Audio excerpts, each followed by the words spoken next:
Gracias por acompañarnos en este tiempo donde leemos la palabra de Dios.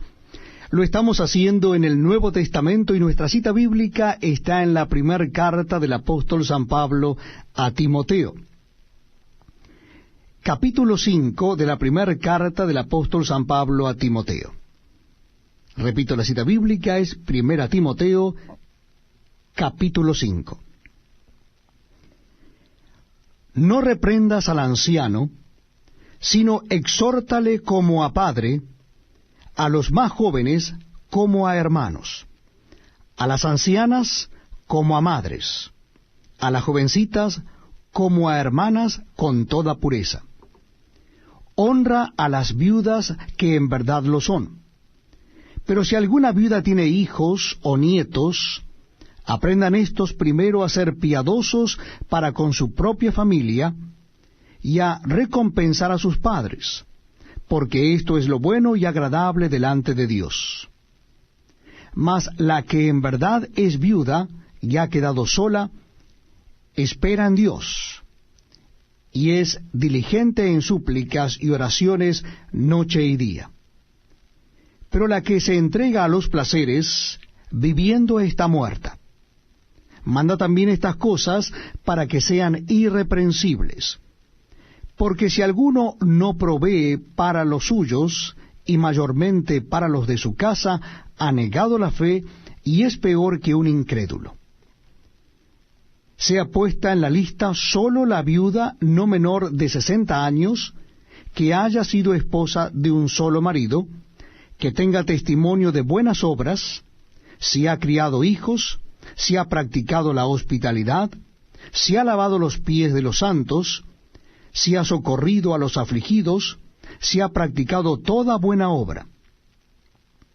Pero viudas más jóvenes no admitas, porque cuando impulsadas por sus deseos se resbalen contra Cristo, quieren casarse, incurriendo así en condenación por haber quebrantado su primera fe. Y también aprenden a ser ociosas andando de casa en casa, y no solamente ociosas, sino también chismosas y entremetidas, hablando lo que no debieran. Quiero pues que las viudas jóvenes se casen, críen hijos, gobiernen su casa, que no den al adversario ninguna ocasión de maledicencia, porque ya algunas se han apartado en pos de Satanás. Si algún creyente o alguna creyente tiene viudas, que las mantenga, y no sea gravada la iglesia, a fin de que haya lo suficiente para los que en verdad son viudas. Los ancianos que gobiernan bien sean tenidos por dignos de doble honor, mayormente los que trabajan en predicar y enseñar. Pues la Escritura dice, no pondrás bozal al buey que trilla, y digno es el obrero de su salario. Contra un anciano no admitas acusación, sino con 2 o 3 testigos. A los que persisten en pecar, repréndelos delante de todos, para que los demás también teman. Te encarezco delante de Dios y del Señor Jesucristo y de sus ángeles escogidos, que guardes estas cosas sin prejuicios, no haciendo nada con parcialidad. No impongas con ligereza las manos a ninguno, ni participes en pecados ajenos. Consérvate puro. Ya no bebas agua, sino usa de un poco de vino por causa de tu estómago y de tus frecuentes enfermedades. Los pecados de algunos hombres se hacen patentes antes que ellos vengan a juicio, mas a otros se les descubren después. Asimismo se hacen manifiestas las buenas obras, y las que son de otra manera no pueden permanecer ocultas. Señor, te damos gracias una vez más por poder abrir tu Escritura y también ser copartícipe de los hermanos que están hoy, y oramos por aquellos que no han podido ingresar. Señor, gracias por darnos entendimiento y también poder, Señor, compartir tu palabra. Señor, una vez más, gracias. Amén. Ahora, estudios bíblicos con el pastor Daniel Batista. Una vez más vamos a leer lo que es el primer versículo Pero ante todo, bienvenidos, buenas noches, bendiciones. Capítulo 9 de Primera de Timoteo, verso 9. Capítulo 5, verso 9. Sea puesta en la lista solo la viuda no menor de 60 años. Esta idea era que muchas mujeres pudieron tener 60 y autosuficientes o que puede casarse, esa era para que no estuviera en la lista de apoyo de la iglesia local, según algunos comentaristas. Sigue el texto diciendo que haya sido esposa de un solo marido. Aquellas viudas que fueron incluidas en sostenimiento de la iglesia local, pero para llegar a esto, la viuda debía ser verdadera y no tener ninguna pariente, ningún hijo, ningún nieto o sobrino. O sea, tenían que verificar los diáconos que sean elegidos que estas viudas no tuvieran parientes. Como nos dice en el texto siguiente, verso 10, que tenga testimonio de buenas obras, si ha criado hijos, si ha practicado la hospitalidad, si ha lavado los pies de los santos y si ha socorrido a los afligidos, si ha practicado toda buena obra. Por este pasaje se ve claramente que la iglesia tenía una lista oficial de las viudas y parece que la palabra viuda se usa aquí con un doble sentido. Mujer que era de edad avanzada y cuyo marido había muerto y cuya viuda era precisa y útil, era la responsabilidad de la iglesia para también, es verdad que tal vez ya en un tiempo tan temprano, y ciertamente algo más tarde en la iglesia primitiva, no dice Berkeley en su comentario, había una orden oficial de las viudas, una orden de mujeres mayores que se apartaban para deber especiales.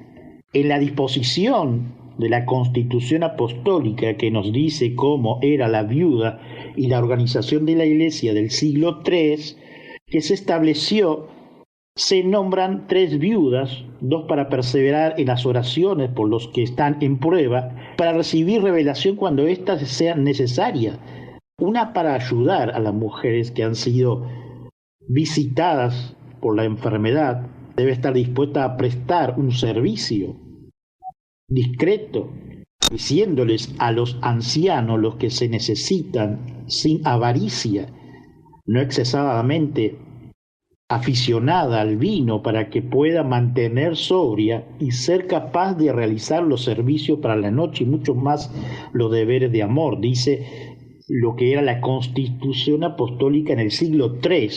Esto como algo histórico, ¿no? Que estamos viendo según lo que nos dice en su comentario Berkeley. Las viudas no eran ordenadas como los ancianos o los obispos, eran apartadas mediante la oración para el trabajo que tenían que hacer. No habían de ser apartadas hasta que tuvieran más de 60 años. Esa era una edad que el mundo antiguo también consideraba especialmente conveniente para dedicar a la viuda la epístola pastoral, la que estamos viendo, que son 3, 1 Timoteo, 2 Timoteo y Tito, siempre intensa práctica, y en este pasaje encontramos 7 condiciones que debían satisfacer las viudas de la iglesia, dice Berkeley. Tenía que haber sido mujer de un solo marido, en una edad en la que el vínculo matrimonial se miraba con tanta ligereza y se deshonraba casi universalmente.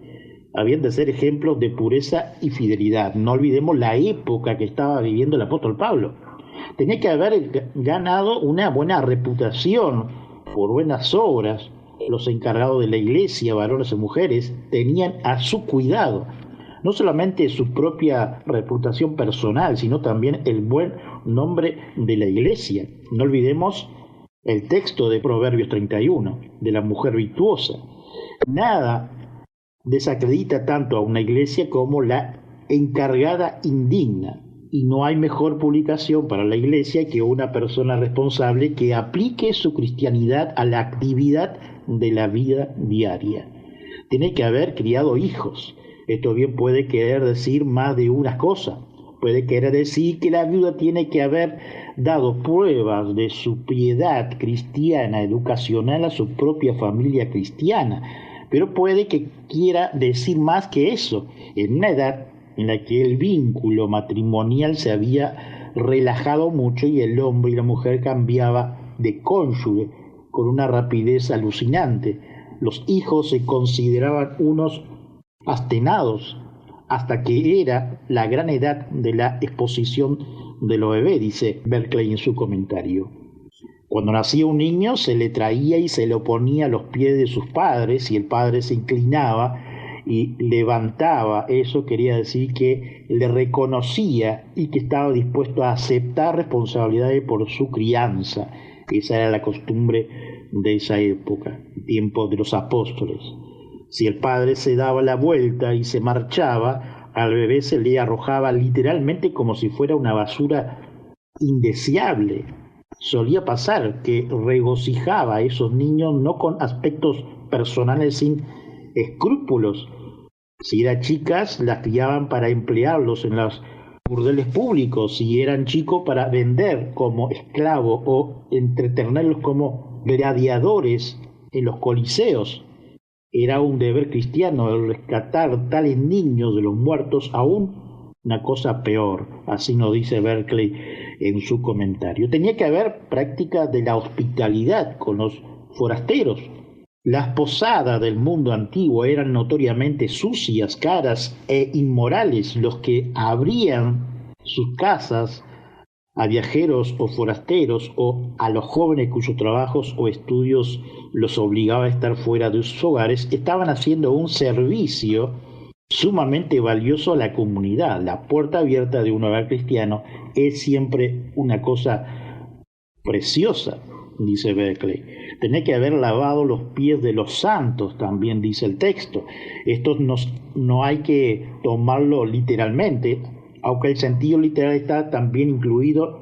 El lavarlo los pies a una persona era una tarea propia de un esclavo, el más servil de todos los deberes. Esto querría decir que las viudas cristianas tenían que haber estado dispuestos a aceptar las tareas más humildes en el servicio de Cristo y de los cristianos. La Iglesia necesitaba responsabilidad, que vivieran desahogadamente, pero no menos de lo que estuviera dispuesto a hacer, las tareas que no dan importancia ni casi se agradece, dice Berkeley.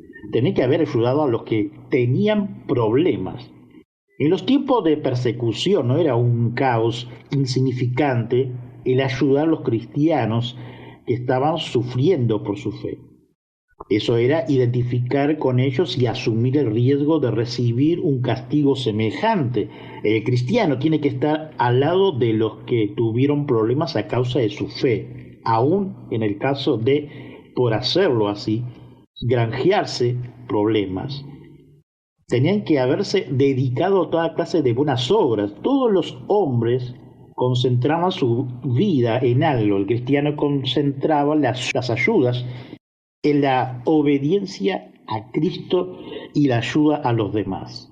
Cuando estudiamos estos requisitos para los que habían de ser reconocidos como viuda, vemos que era la cualidad de cualquier buen cristiano. Como ya hemos dicho, si no tan pronto como en el tiempo de las epístolas pastorales, si en días posteriores las viudas llegaron a ser una orden reconocida de la Iglesia cristiana, su posición y trabajo se trató en los primeros 8 capítulos del tercer libro de lo que hemos visto de la Constitución Apostólica, que en ese tiempo habían adecuado un pensamiento para que esto fuera realidad. No hay nada más peligroso que un encargo de la Iglesia que hable acerca de cosas que deberían mantener secretas, y un encargo de la Iglesia debe estar equipado para comunicar el Evangelio de las buenas nuevas de una manera que haga a los oyentes pensar mejor y no peor de la verdad del Cristo, dice Berkeley en su punto 2. Se establece que las mujeres que sirven en la Iglesia no deben ser revoltosas. Por tanto, las viudas se reconozcan como el altar de Dios y que se esté sentada en su propia casa y no se metan en las casas de los incrédulos de buscar nada, porque el altar de Dios nunca anda vagando por ahí, sino que está fijo en lugar. Así nos dice Berkeley en su comentario. Por tanto, la viuda sean tales que no anden vagando por ahí o traten de hacer las cosas por fe, porque lo que eso hacen son las chismosas, inquietas, estas mal equipadas para servir a la iglesia. Punto 3. Se establece que la viuda que acepta la caridad de la iglesia no deben ser ansiosas. Hay algunas viudas que consideraban que su negocio consiste en sacar beneficio y como bien sin vergüenza y no están nunca contentas con lo que reciben, hacen que los demás estén menos dispuestos a dar, dice Berkeley en su comentario. Una mujer así está pensando en su mente a dónde se pudiera dirigir para obtener, o que una cierta mujer que es una amiga se ha olvidado de ella y ella tiene algo que decirle, o murmurar de la diaconisa que distribuye la beneficencia que ha obtenido. Es que no ves que yo estoy más angustiosa y necesito de esa ayuda, diría esa mujer, porque entonces la has preferido a ella antes que a mí. Esos son los pensamientos, ¿no?, negativos. Está muy feo tratar de vivir a costa de la iglesia más bien que para la iglesia trabajar, dice Berkeley en su comentario, referente a los textos que hemos leído. Punto 4. Se establece que tales mujeres deben hacer todo lo posible para subsistir sus necesidades, que hagan cosas de lana y ayuden a otras en lugar de ser ellas las que necesitan ayuda. La beneficencia de la iglesia no existe para hacer que las personas sean perezosas y dependientes de la misma. Punto 5. Tales mujeres no deben ser envidiosas ni celosas, dice Berkeley en su comentario referente al texto. Oímos que algunas viudas son celosas, calumniadoras, envidiosas de la tranquilidad de otras personas. Les corresponde cuando una de sus compañeras de vivencias es vestida por algunos, o reciben dinero, o comida, o bebidas, o calzado, dar de gracia a Dios por el alivio de su hermana. Aquí tenemos al mismo tiempo una descripción de la falta de las que la iglesia suele estar llena, de las virtudes que deberían ser las señales de la verdad de piedad cristiana, dice Berkeley. Pero viudas más jóvenes no amita, dice el verso 11 de 1 Timoteo 5. Esto era porque podrían mantenerse por sí solas. Y así nos dice, y sigue diciendo el texto, porque cuando impulsadas por sus deseos se rebelan contra Cristo, quieren casarse, incurriendo así en condenación por haber quebrantado su primera fe, y también aprender a ser ociosa, andando de casa en casa, y no solamente ociosas, sino también chismosas y entremetidas, hablando lo que no debería.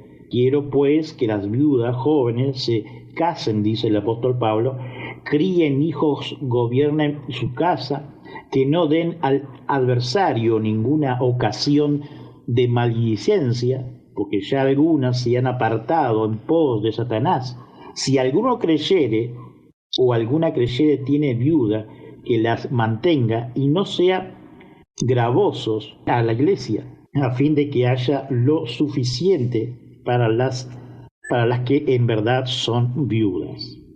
Dice el texto leído desde la segunda parte de verso 11 hasta el 16. El apóstol Pablo no condenó a las viudas jóvenes, sino que ellas con la juventud lleva una energía donde al ser joven tenían la posibilidad de casarse, ya que según los comentaristas refieren que ellas, las viudas jóvenes, tenían hambre de matrimonios, de casarse. Muchas de estas han cometido obsesivamente una relación para que cualquier forma, y una de las preocupaciones de estas mujeres eran que no tenían hijos y eran muertas.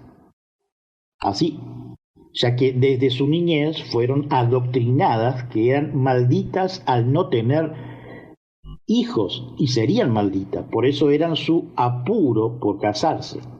Lo que deseaba el apóstol Pablo y recomendaba a Timoteo era que más allá que fueran viudas y jóvenes, se mantuvieran en la pureza, en Dios. En este texto siguiente nos dice, verso 4, si alguna viuda tiene hijos o nietos, aprendan estos primero a ser piadosa para con su propia familia.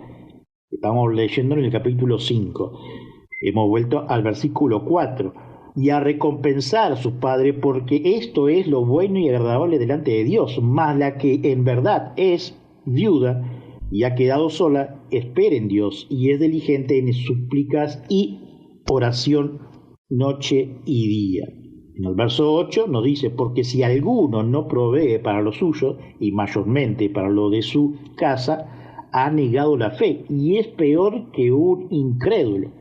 Esto enumera las tres iniciativas que debe tener la Iglesia en el hogar y acentuar a los indigentes que son piadosos. En ningún caso es pecado casarse, tener hijos y cuidar de su familia, pero en todos los casos es pecado ser personas ociosas, charlatanas, chismosas, entrometidas y escudriñar y detallar secreto de la familia, dice Berkeley. Un pasaje como este refleja la situación social en que se encontraba la iglesia primitiva. No es que se condene a la viuda más joven por casarse con otra persona. Lo que se condena es otra cosa. Se muere un marido joven y la viuda, en la primera amargura del dolor y siguiendo el impulso del momento, decide permanecer viuda toda la vida y dedicarse a la iglesia, pero más tarde cambia de opinión y se casa otra vez. Esa mujer se ve que ha tomado a Cristo por esposo. Al casarse otra vez, se considera siendo infiel a su voto matrimonial con Cristo. Habría sido mejor que nunca se hubiera casado, dice Berkeley en su comentario, y a pensamiento también de lo que el apóstol Pablo redacta en lo que hemos leído y aconseja y exhorta a Timoteo. Lo que complica mucho este asunto era el trasfondo social de los tiempos. Era casi imposible para una mujer soltera y viuda el ganarse la vida honradamente. No había prácticamente ninguna profesión ni trabajo que le estuviera abierto. El resultado era inevitable, casi se veía impulsado en la prostitución para poder vivir. La mujer cristiana, por tanto, tenía o que casarse o que dedicarse su vida completa al servicio de la iglesia y depender de ella. En cualquier caso, los peligros de la sociedad siguen siendo lo mismo en cualquier edad. Establece el peligro de sentirse inquieta como esa mujer no tendría muchas cosas que hacer, podría volver una de esas criaturas que vagan de casa en casa en un círculo social vicioso, dice Berkeley en su comentario. Era casi inevitable el que tal mujer se volviera una chismosa, como no tiene nada importante de hablar. Se dedicara a hablar de escándalos, repetitivamente, cuenta de casa en casa, cada vez más bordeando y con más malicia. Tal mujer corría el riesgo de volverse una sacandalsi, como se dice en griego, como no tenía nada propio para llamar la atención, estaría propensa a mostrar un interés excesivo y a interferirse excesivamente en sus asuntos ajenos, dice Berkeley en su comentario referente a los textos que hemos leído desde el 11. Era verdad, entonces, sigue diciendo Berkeley, como la hora Satanás le encuentra algún quehacer a las manos desocupadas de estas viudas, que es siempre la más segura y la vida vacía siempre está en peligro. Así que a las mujeres más jóvenes se les da el consejo de casarse y ocuparse en las tareas más importantes de todas, la de cuidarse de una familia, de hacer un hogar. Aquí tenemos otro ejemplo de uno de los principales pensamientos de lo que era la epístola pastoral. Siempre está preocupado acerca de cómo se presenta el cristiano al mundo exterior. Da oportunidad a criticar a la iglesia o razonar para admirarla. Siempre es verdad que el más grande obstáculo que tiene la iglesia son las vidas deficientes de lo que se profesa como cristiano. Igualmente, verdad que la más conveniente y prueba de favor del cristiano es una vida genuina en Cristo, dice Berkeley en su comentario. Veamos ahora el verso 17 de 1 Timoteo 5. Los ancianos que gobiernen bien. Ancianos aquí es un líder, todo su abanico de liderazgo en la iglesia local y que enseña la palabra. Y sigue diciendo el texto, sean tenidos por digno de doble honor. Un anciano, un obispo o un pastor donde su labor es trabajo duro, también significa el apoyo financiero. El apóstol Pablo habla de las viudas que eran dignos de honor. Muchos piensan que la iglesia no debería pagar a un pastor, sino invertir en las necesidades. Pero esto es una abominación delante de Dios. Esto sería un pensamiento dulce y noble, humano, natural, pero no es bíblico. Los necesitados, si fueran verdaderos necesitados, los líderes que son dignos de trabajar el doble por la sencillez razón para que ellos, los necesitados, pueden establecer en un buen trabajo, donde es un doble honor, dice el texto bíblico que hemos leído. Y sigue diciendo, en el verso 17, mayormente los que trabajan en predicar y enseñar, pues la Escritura dice, no pondrá a bozar al buey que trilla, y digno es el obrero de su salario. Es de saber que el apóstol Pablo recibía ofrenda para llevar a otros a la congregación y que estaban en muchas necesidades, pero también la iglesia que en el futuro veía la visualización de lo que el cariño que tenían con el apóstol Pablo. Con solo leer sus cartas vemos que el apóstol Pablo era una persona que reflejaba a Cristo en todas sus esencias, desde su caminar, hablar, mirar y en la expresión frente a sus amigos y hermanos. Lucas 10, verso 7 nos dice, y posad en aquella misma casa, comiendo y bebiendo lo que os den, porque el obrero es digno de su salario. No os paséis de casa en casa. La referencia del texto, hay muchos hermanos que no ofrendan para no pagar a un pastor, aunque tenemos a muchos pastores que tienen su propio trabajo. Pero lo que es bíblico no se refuta, aunque los que no ofrendan se ve que no son agradecidos por lo que Dios hizo en su vida, ya que Cristo padeció, murió, derramó su sangre, fue sepultado por 3 días y bajo custodia, pero al tercer día resucitó, anduvo por unos días y ascendió a la diestra del Padre, y al mismo tiempo descendió el Espíritu Santo a todos los suyos. A consecuencia de esto, Él nos eligió, escogió, nos sacó del pecado cenagoso, como dice el salmista, nos dio un buen trabajo, un matrimonio o no, nos dio hijos o no, o quizás sobrinos. ¿Acaso no lo bendijo Dios hasta esta fecha? O sea que si no ofrendamos es que no nos tocó el Espíritu Santo para que seamos generosos en Cristo y su beneplácito para la congregación que pertenecemos. Disculpen, mis hermanos, la extensión de este análisis en voz alta. Verso 19 hasta el verso 25, o sea, hasta el final. Dice así, leamos nuevamente. Contra un anciano no admitas acusación sino con 2 o 3 testigos. A los que persisten en pecar, repréndelos delante de todos para que los demás también teman, dice el apóstol Pablo a Timoteo. Te encarezco delante de Dios, o sea, te ruego, y del Señor Jesucristo, de sus ángeles escogidos, que guardes estas cosas sin prejuicio, no haciendo nada con parcialidad, con ligereza las manos a ninguno, ni participes en pecado ajeno, conservate puro. Verso 23 de 1 Timoteo 5. Ya no bebas agua, sino usa de un poco de vino, por causa de tu estómago y de tus frecuentes enfermedades. Los pecados de algún hombre se hace patente antes que ellos vengan a juicio, mas a otros se les descubre después. Asimismo se hacen manifiestas las buenas obras, y las que son de otras maneras no pueden permanecer ocultas, nos dice el apóstol Pablo en sus versículos desde el 19 al 25 de 1 Timoteo 5. Aquí tenemos una serie de disposiciones de la misma práctica para la vida y la administración de la iglesia. Primero, los ancianos deben ser honrados como es debido y pagados adecuadamente, dice en su primer punto Berkeley.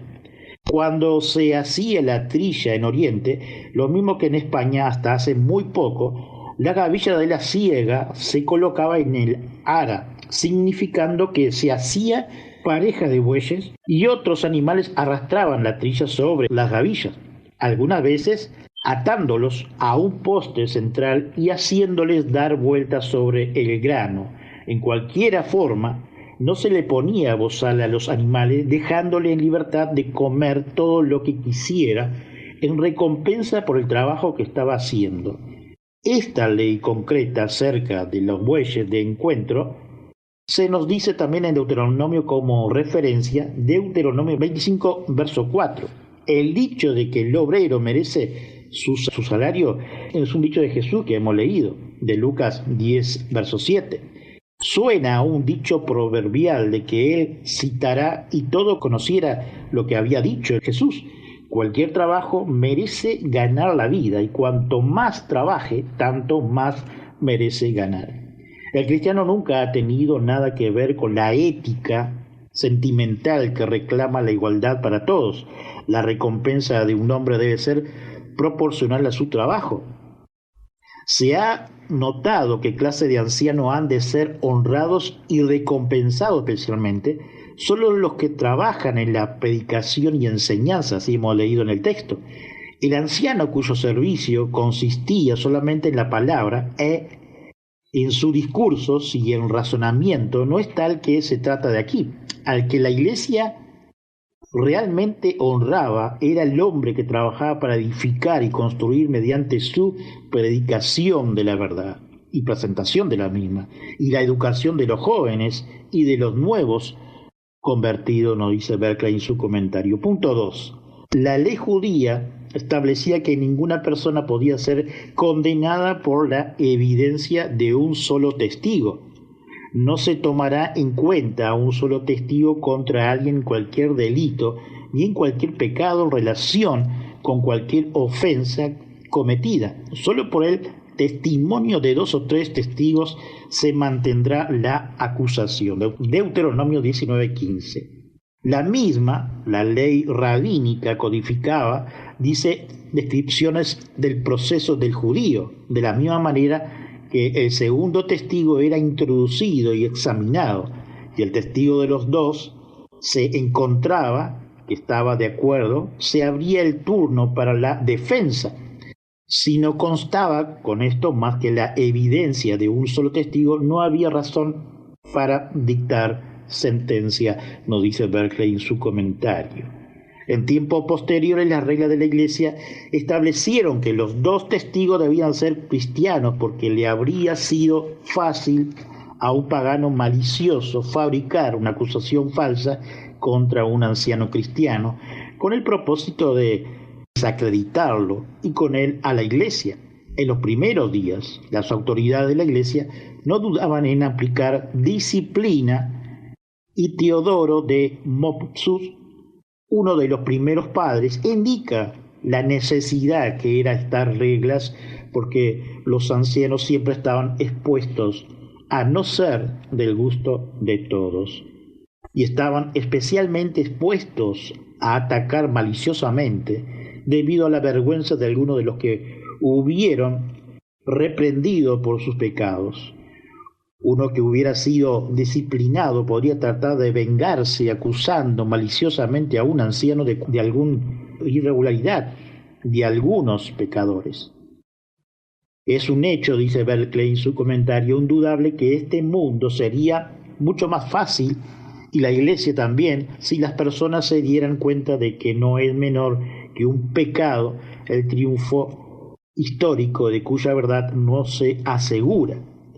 La charla irreprensible, crítica y maliciosa causa un daño infinito y un infinito dolor de corazón, y tal práctica no puede seguir independizando sin recibir el castigo de Dios. Como punto 3 y final, A los que persisten en el pecado ha de arrepentirse públicamente, dice Berkeley en su comentario.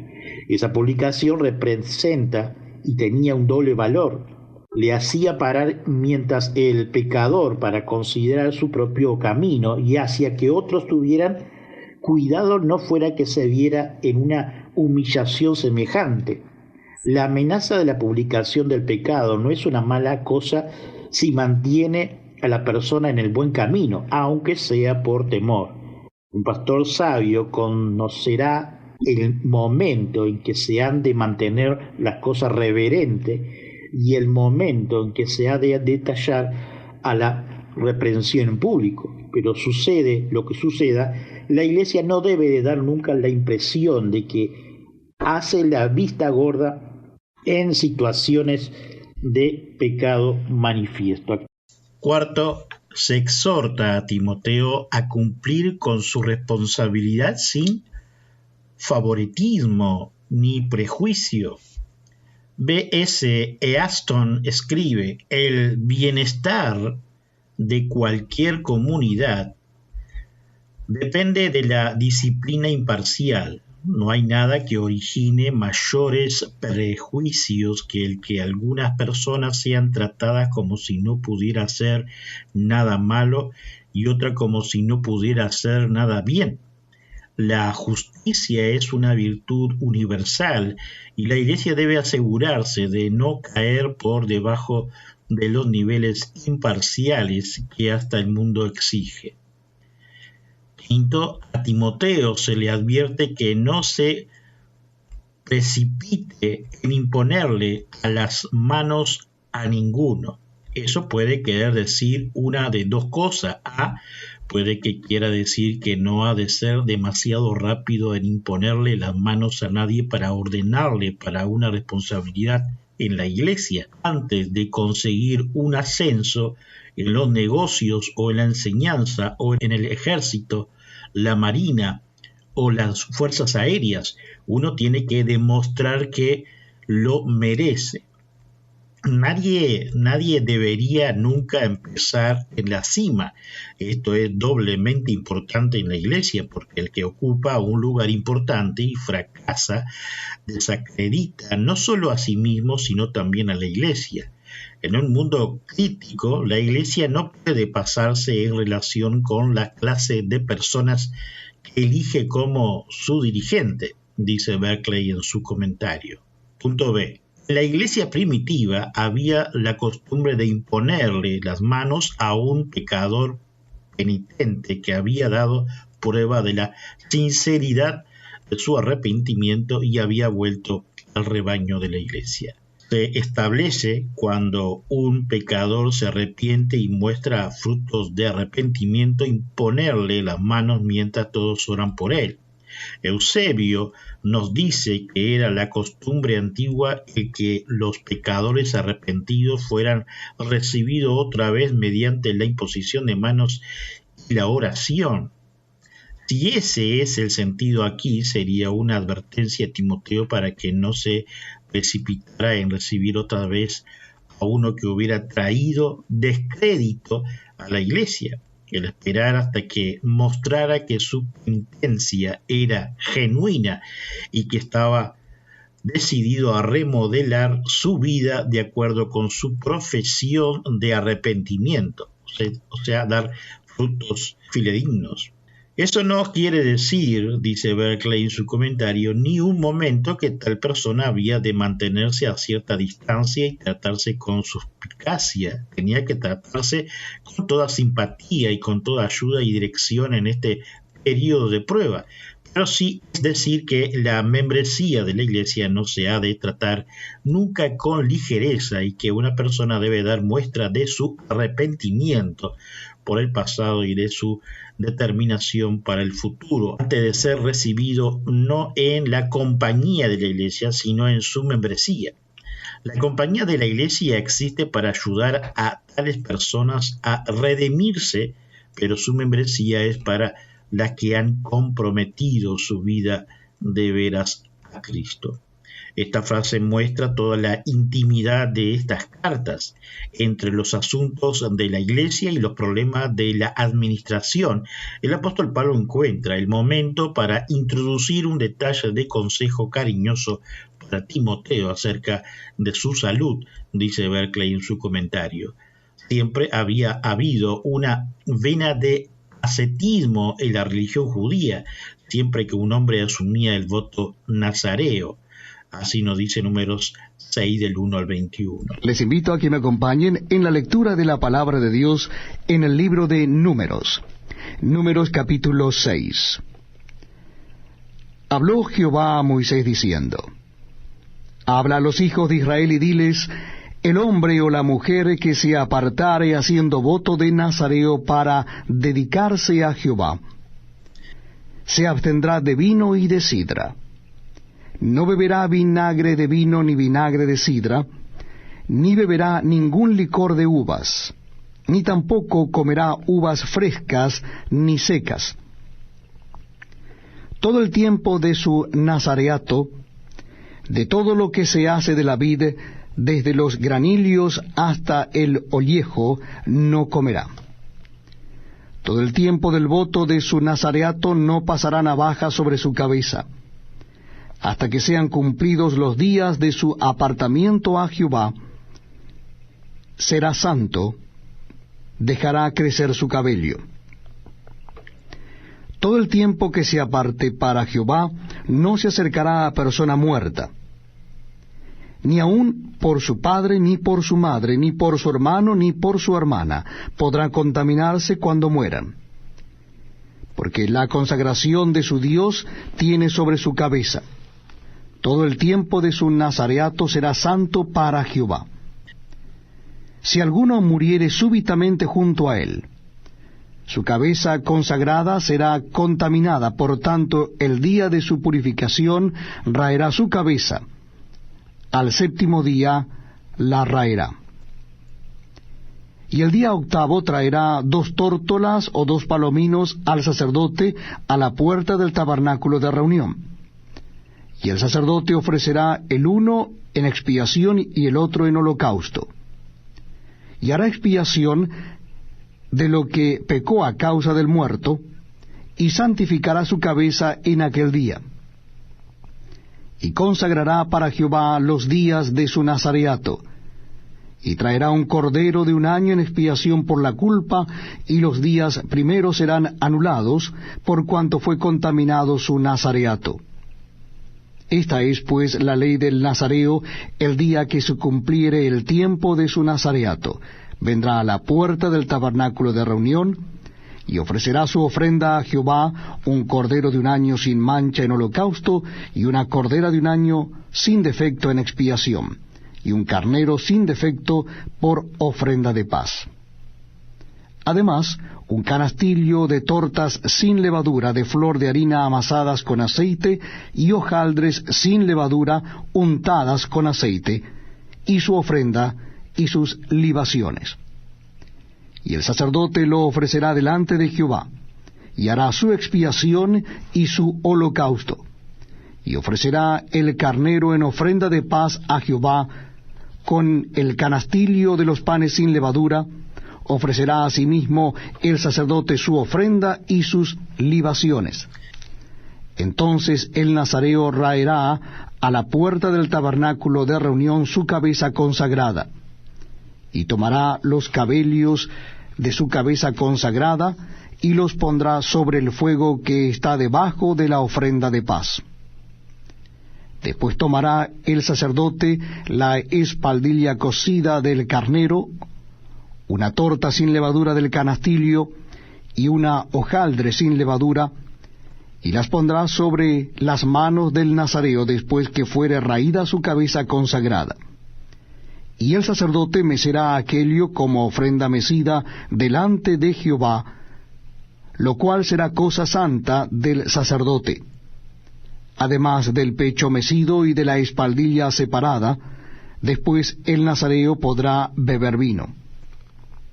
Esta es la ley del nazareo, que hiciere voto de su ofrenda a Jehová por su nazareato. además de lo que sus recursos le permitieren. Según el voto que hiciere, así hará conforme a la ley de su nazareato. Así nos dice Números 6 del 1 al 21. Se comprometía a no probar ninguna bebida fermentada. Números 6, verso 3. Los recabitas también se habían comprometido a abstenerse del vino. El libro de Jeremías nos cuenta que Jeremías fue a ofrecerle a los recabitas vino y ellos se le rechazaron por fidelidad a su tradición ancestral. Jeremías 35 del 5 al 7. Ahora bien, Timoteo era judío por una parte, su madre era judía, así nos dice en su referencia de Hechos 16:1, y puede que hubiera heredado de su madre esta tendencia ascética. Por parte de su padre era griego. Ya hemos visto que en el trasfondo de las pastorales se descubre la herejía del gnosticismo, que consideraba toda la materia como mala y que conducía a veces al ascetismo, y bien puede ser que Timoteo estuviera influenciado inconscientemente por este ascetismo griego, también nos dice Berkeley en su comentario. Aquí encontramos una gran verdad que los cristianos olvidamos a veces para nuestro riesgo. No debemos desentendernos del cuerpo porque el sopor y la aridez espiritual les proceden a menudo del hecho de que el cuerpo está cansado o abandonado. No hay máquina que funcione debidamente si no se la cuida, y lo mismo pasa con el cuerpo. No podemos hacer bien la obra de Cristo a menos que nos encontremos en la debida forma físicamente. No es ninguna virtud, sino más bien lo contrario, el olvidarse del cuerpo o el despreciarlo. Mensaje en corporo sano, una mente sana en cuerpo sano. Era un antiguo ideal latino que coincide perfectamente con el ideal cristiano. Este es un texto que ha llevado para la calle de la amargura a muchos abogados de la abstinencia total. Hay que recordar que no le da permiso a todo el mundo para beber alcohol en exceso. Simplemente aprueba el uso del vino cuando puede ser de ayuda para la salud. Se establece algún principio de carácter general. F. Browns lo expresa muy bien. Muestra que aunque la total abstenencia puede recomendarse como un consejo sabio, no debemos nunca imponerse como una obligación religiosa. El apóstol Pablo quiere decir sencillamente que no hay ninguna virtud en un ascetismo que le produce al cuerpo más mal que bien. Los pecados de algunas personas están a la vista de todo el mundo y no puede conducir más que al juicio, mientras que los pecados de otros acabarán por alcanzarlos debidamente. Pues lo mismo sucede con las buenas obras, que puede que estén a la vista de todo el mundo, mientras que hay cosas de una cualidad diferente que no se puede ocultar, no dice Berkeley en su comentario. Este dicho nos mueve a dejarle las cosas a Dios y estar tranquilos. Hay pecadores obvios cuyos pecados los están conduciendo claramente al desastre y al castigo, mientras que hay pecadores secretos que, tras una apariencia de rectitud impecable, viven una vida que es en esencia malvada y fea. El hombre puede que no lo vea, pero Dios sí. El hombre ve la acción, pero Dios ve la intención. No hay manera de evitar la confrontación final con el Dios que lo ve y lo conoce todo, nos dice Berkeley en su comentario. Hay algunos cuya buena obra están a la vista de los demás y que ya se han ganado la alabanza y la gracia y las felicitaciones de los hombres. Hay algunos cuyas buenas obras no se notan, ni aprecian, ni agradecen, ni alaban, ni se valoran como sería desear. Ellos no tienen por qué sentirse ni defraudados ni disgustados. Dios conoce también las buenas obras y Él pagará porque no está nunca en deuda. con nadie, dice Berkeley en su comentario. Aquí se nos dice que no debemos ni ponernos furiosos por el aparente escape de otro, ni amargarnos por la aparente ingratitud humana, sino debemos estar contentos de dejar todas las cosas al juicio definitivo de Dios, nos dice Berkeley en el final. Oremos. Señor, ante todo te pedimos perdón por todas nuestras acciones, pensamientos, faltas y pecados de esta semana. Llénanos de tu amor, de tu misericordia, moldéanos en tu sabiduría cada día. Ahora te ponemos ante tu presencia, ante tu altar, nuestras pruebas, luchas, situaciones. Confiamos cada día en tu fidelidad. Gracias de antemano te damos, Señor, ya que no somos merecedores de nada. Por nuestros hermanos que están en esta sala virtual, que tenemos algunas peticiones como enfermedades o cualquier problema, por ellos clamamos y sabemos que dentro de tu misericordia y voluntad obrarás. Por nuestros conocidos te pedimos, por nuestro amigo Pastor Gustavo Melo, su familia, congregación, su liderazgo allí en Rivera, sus reuniones y los futuros proyectos. Te pedimos por el Pastor Gustavo y Erika, su congregación en Toledo, Canelones, que provea de medios y recursos para su construcción de su iglesia y suplas de cada necesidad de los hermanos. Por los hermanos y amigos que nos escuchan por las redes sociales y nuestra emisora Radio Reformada. Cristo amado, por los hermanos que están pasando problemas emocionales, psicosomáticos, espirituales, inclusive económicos, tú estés tomando el control y enseñando a cada uno por medio de tu escritura. Pedimos que provea de trabajo a quien lo necesiten, herramientas para los emprendedores y clientela, sabiduría para quienes están estudiando para sus proyectos de vida, inteligencia para los futuros pastores, ancianos y diáconos de las congregaciones de sana doctrina en nuestro país. Seguimos orando por los matrimonios, que seamos fieles en tu palabra, condúcenos por medio de tu escritura, capacítenos en tu Espíritu Santo para que instruyamos en lo moral y ético con sabiduría a nuestros hijos. Gracias, Padre bueno, por cada familia pastoral, de cada congregación que lleva tu sana doctrina en diferentes países del mundo y a todos aquellos que conocemos que son amigos en Uruguay. También oramos por los misioneros que quizás en este preciso momento están siendo apresados, privados de su libertad, están lejos de su familia, llevando las buenas nuevas de Cristo en lo recóndito de este mundo. Eterno por su matrimonio, sus familias y sus hijos.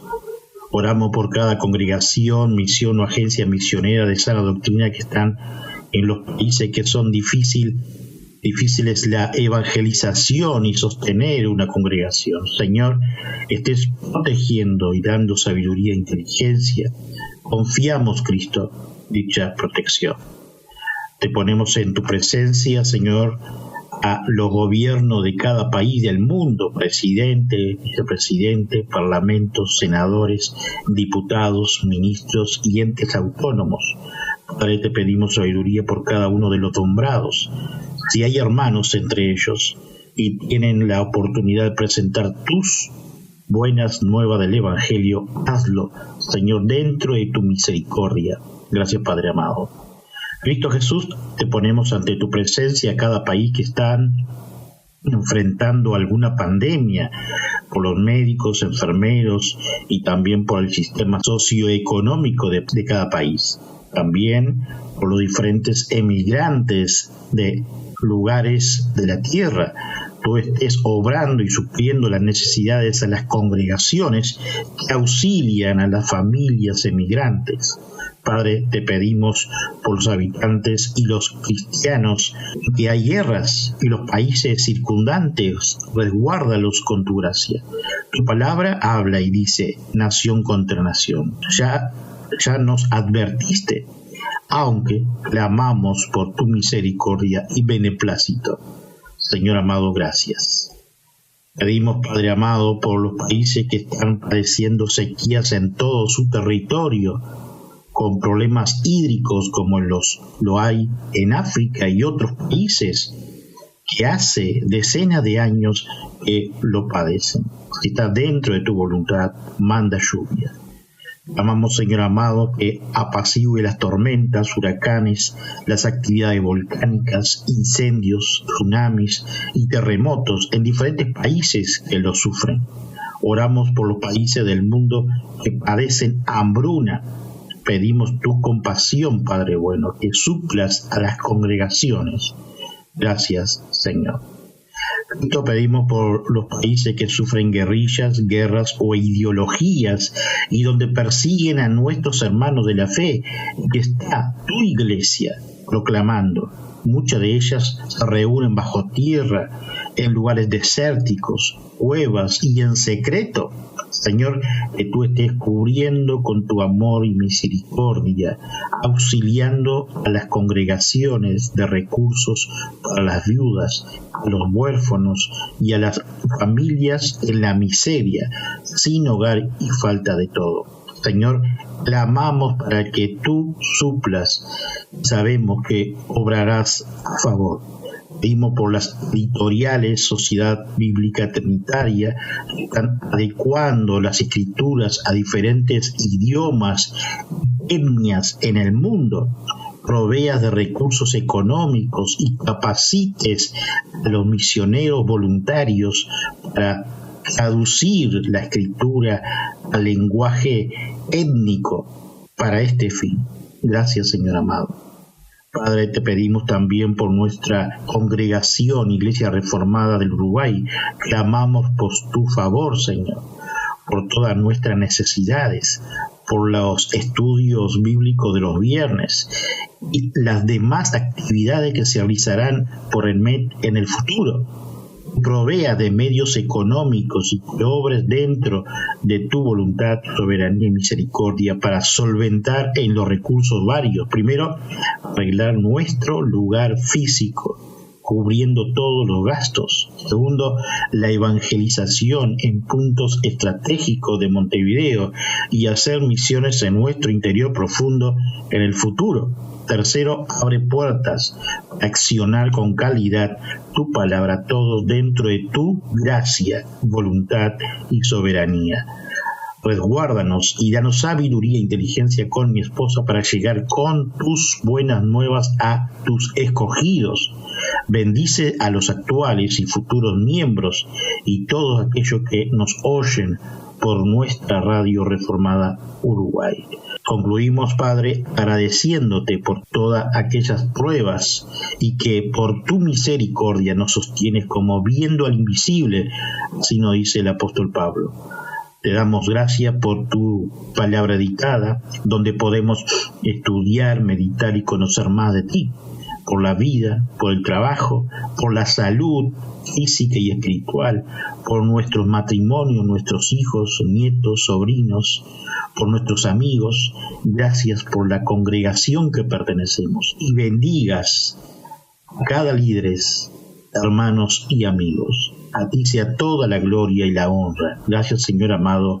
Gracias. Amén. Una vez más hemos llegado al final de un nuevo programa. Visítanos en iglesiareformadauy.com. Para más información, info@iglesiareformadauy.com o solo mensaje de texto por WhatsApp 0598 9359 4843. Que hoy no sea un día más, sino un día de victoria en Cristo Jesús. Su servidor y amigo Pastor Daniel Batista.